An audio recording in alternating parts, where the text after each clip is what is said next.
तो कैसे हो कॉमर्स वाले भाइयों, मैं आपको पढ़ाने जा रहा हूँ ह्रास, अर्थ एवं लेखांकन की विभिन्न विधियाँ। तो इसमें सबसे पहले हेडिंग है मूल्य ह्रास का अर्थ एवं परिभाषाएं। इसका मूल्य ह्रास का अर्थ, इसका अर्थ एवं परिभाषा, ये दोनों चीज़ है इसमें, ठीक है। तो मैं आपको पढ़ाने जा रहा हूँ यही। प्रत्येक संपत्ति स्थायी प्रकृति के होते हुए भी अपना जीवन काल रखती है। प्रत्येक संपत्ति स्थायी प्रकृति के होते हुए भी अपना एक जीवन काल रखती है और उस काल में संपत्ति पर उसके मूल्य में गिरावट आना स्वाभाविक ही है। जब संपत्ति में ह्रास करता रहेगा तो उसके तो गिरावट आवेगी ही। व्यापार में किसी स्थायी संपत्ति के निरंतर प्रयोग से समय बीतने दुर्घटना, रिक्ता या अप्रचलन हो गया, अप्रचलन, मूल्य परिवर्तन या किसी अन्य कारणों से उसके गुण, परिणाम या उपयोग, मूल्य एवं कार्य क्षमता का सेवा करने की शक्ति में कमी होती जाती है, यहाँ तक कि वह संपत्ति एक निश्चित समय के उपरांत बिल्कुल बेकार सी हो जाती है। इस निरंतर प्रयोग या अप्रचलन के कारण संपत्ति के मूल्य में जो कमी आती है उसे अवलक्ष्य या ह्रास, इसे इंग्लिश में बोलते हैं डेप्रेशन कहा जाता है। वस्तु निर्माण तथा वितरण में संपत्ति की सहायता को भी अन्य व्ययों की भांति मानकर संपत्ति पर मूल्य ह्रास की व्यवस्था अनिवार्य रूप से करनी चाहिए तथा लाभ हानि खाते में अन्य व्यापारिक व्ययों की भांति मानकर चर्च करना चाहिए, क्योंकि स्थायी संपत्तियों के मूल्य में उनके प्रयोग न होने की दशा से ह्रास या कमी आ जाती है। तो ऐसे पढ़ रहा है। नंबर 1 पढ़ के देखो, ये R.G. विलियम्स के अनुसार क्या बोला R.G. विलियम्स ने बोला ह्रास संपत्ति के मूल्य में प्रयोग के कारण होने वाली कमी है। ह्रास, जो संपत्ति में ह्रास करता रहता है वो तो कमी आएगी ही।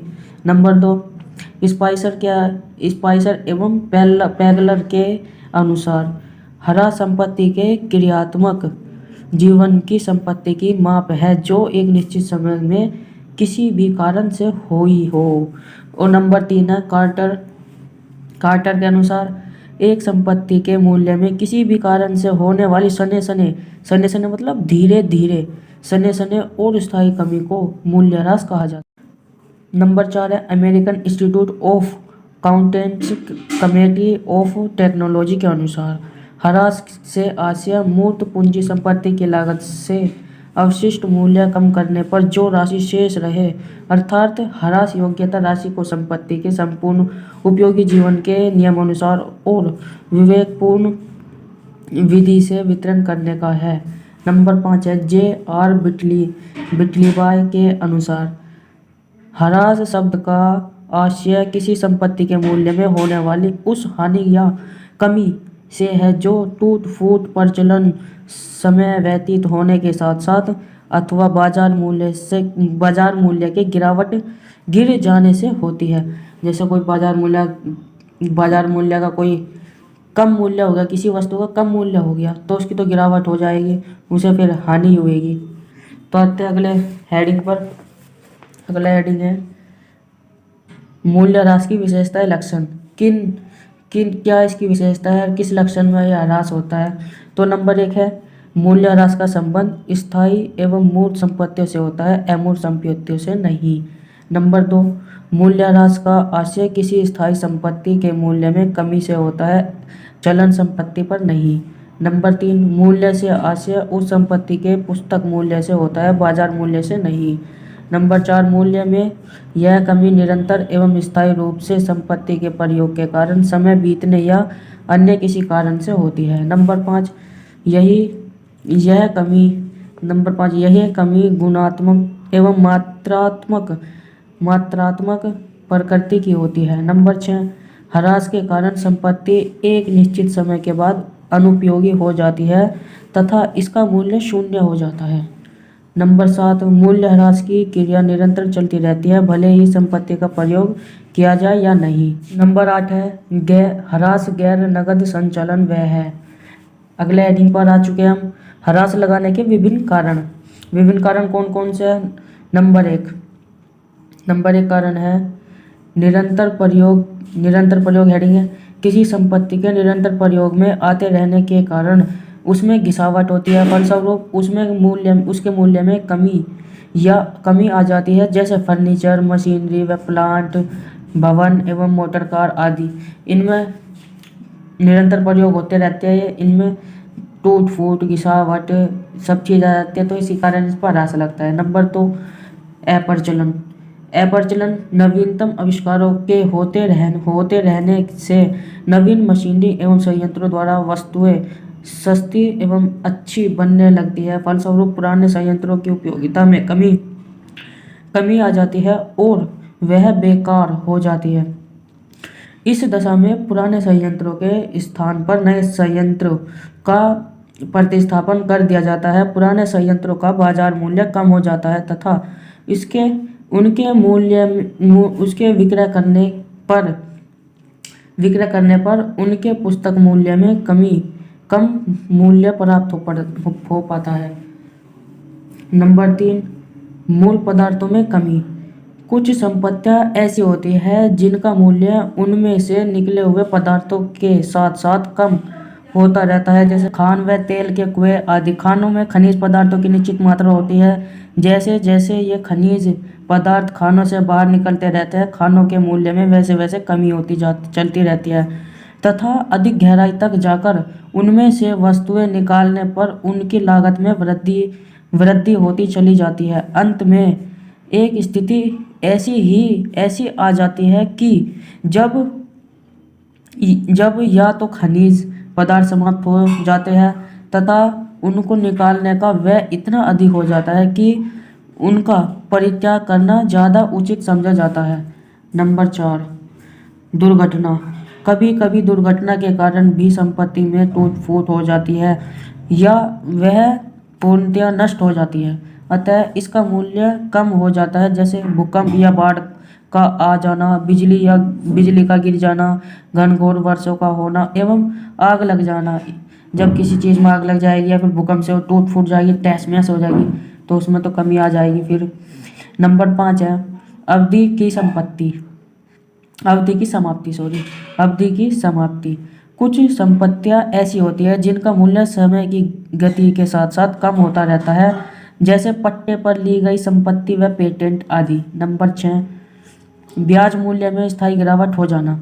इस संपत्तियों के बाजार मूल्य में भी प्राय उतार चढ़ाव होते रहते हैं, अतः संपत्ति के मूल्य में इस प्रकार की स्थायी कमी को ह्रास माना जाता है। अब यह अगला हेडिंग है, मूल्य ह्रास की व्यवस्था आयोजन करने की आवश्यकता, उद्देश्य का या महत्व। नंबर 1, इसका उद्देश्य या महत्व है वस्तुओं का सही गलत मूल्य ज्ञात हो जाना। ह्रास का उचित प्रबंध किए बिना उत्पादित वस्तुओं का लागत मूल्य भी सही ज्ञात नहीं हो सकता, क्योंकि वस्तुओं के उत्पादन में स्थायी संपत्तियों का भी योगदान रहता है। आगे आ जाते हैं आगे नंबर 2 हेडिंग है संपत्ति के परिस्थापन में कठिनाई क्या क्या कठिनाई है भाई, देखते हैं।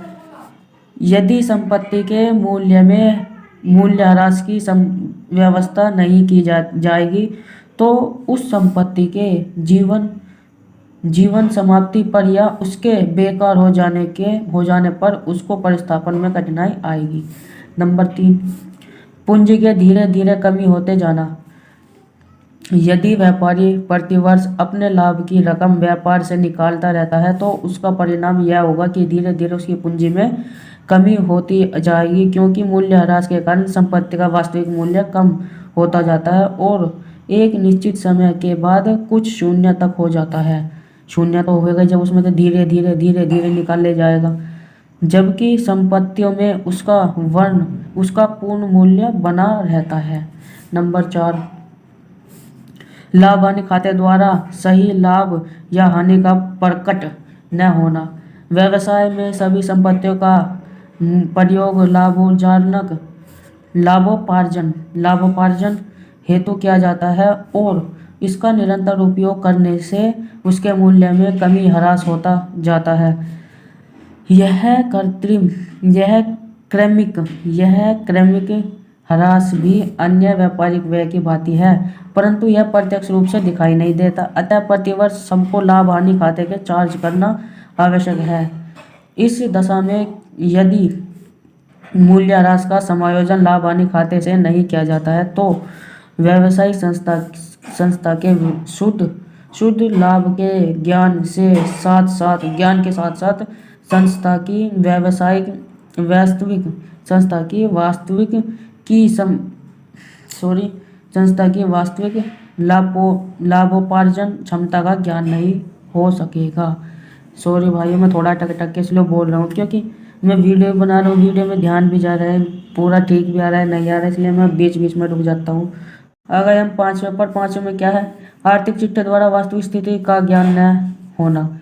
यदि स्थायी संपत्ति के निरंतर प्रयोग से या अन्य किन्हीं कारणों से उनके मूल्य में आने वाली कमी का लेखा नहीं किया जा सकता तो संपत्ति उन संस्था के आर्थिक चिट्ठे से अपनी लागत के वास्तविक मूल्य से अधिक मूल्य पर दर्शाई जाएंगी। अधिक मूल्य पर दर्शाई जाएंगी। अतः ऐसी स्थिति में आर्थिक चिट्ठा व्यवसाय की उचित एवं वास्तविक स्थिति का प्रकट नहीं करेगा। नंबर 6 क्या है? नंबर 6 है पूंजी का लाभांश के रूप में वितरण होना।